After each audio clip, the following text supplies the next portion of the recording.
कभी कभी मेरे दिल में ख्याल आता है कि भ्रष्टाचार कला और कर्तव्य तो है ही, हुक्मरानों की अनऑफिशियल पॉलिसी भी है कि 114 करोड़ लोगों के इस देश में भ्रष्टाचार होता रहे। बीच बीच में किसी छोटे या बड़े रिश्वतखोर की गिरफ्तारी दिखा दो, कभी कभार यहां वहां छापे मार दो, लेकिन सारे देश में बड़े पैमाने पर फैले भ्रष्टाचार को चलता रहने दो। क्योंकि अगर 114 करोड़ लोग ऐसी जिंदगी जीने लगे जिसमें भ्रष्टाचार ना हो, तो ना तो वो खुद कॉम्प्रोमाइज होंगे, ना ही दूसरों को कॉम्प्रोमाइज करने देंगे।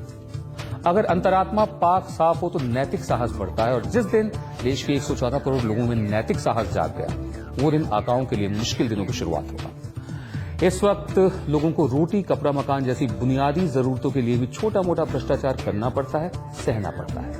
इसलिए लोगों में साहस नहीं कि भ्रष्टाचार के बड़े बड़े मगरमच्छ जो हमारी राजनीति में पल रहे हैं, उन्हें खत्म करते हैं। मई सन 1939 में महात्मा गांधी ने कहा था कि कांग्रेस और कांग्रेसियों में फैले भ्रष्टाचार को सहने के बजाय मैं कांग्रेस को ही दफन करना पसंद करूंगा। राजनीति में भ्रष्टाचार की भागीरथी माना जाता है कांग्रेस को, और ये बात इस हद तक मान ली गई है कि किसी कांग्रेसी नेता को अगर भ्रष्ट भी कह दे तो वो बुरा नहीं मानता। ईमानदारी का दम भरने वाली दूसरी पार्टियों ने भी सत्ता में आने पर राजनीति में भ्रष्टाचार की परंपरा को आगे बढ़ाया।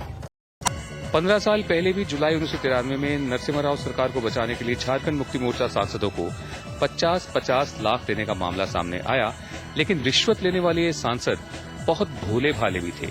ये लाखों रुपए की गड्डियां लेकर बैंक पहुंच गए। फिर एक स्टिंग ऑपरेशन में बीजेपी के तब के अध्यक्ष बंगारू लक्ष्मण पार्टी दफ्तर में 1 लाख रुपए लेते कैमरे पर दिखे। कहा यह गया कि ये पैसे पार्टी फंड के लिए लिए थे, लेकिन किस काम के एवज में ये पैसे लिए गए, इसका खुलासा बीजेपी के किसी छोटे, मंझोले या बड़े नेता ने अभी तक नहीं किया है। तब के रक्षा मंत्री जॉर्ज फर्नांडिस के घर पर जया जेटली भी सौदेबाजों से बातचीत करती नजर आई। सफेद कमीज को दागदार किया। बीजेपी नेता एल.के. अडवाणी, मदन लाल खुराना और शरद यादव का नाम भी इसमें सामने आया। उत्तर प्रदेश में मुलायम सिंह यादव और मायावती दोनों पर ही आमदनी से ज्यादा संपत्ति के मुकदमे चल रहे हैं। एनडीए सरकार के वक्त रिप्रेजेंटेशन ऑफ पीपुल्स एक्ट में एक अहम बदलाव किया गया था। चुनाव का पर्चा भरने से पहले अपनी संपत्ति का, जायदाद का ब्यौरा देना जरूरी होगा, लेकिन सबसे बड़ी जरूरत तो ये सवाल पूछने की है कि पैसा आया कहां से और उस पैसे और जायदाद का क्या होगा जो बेनामी है।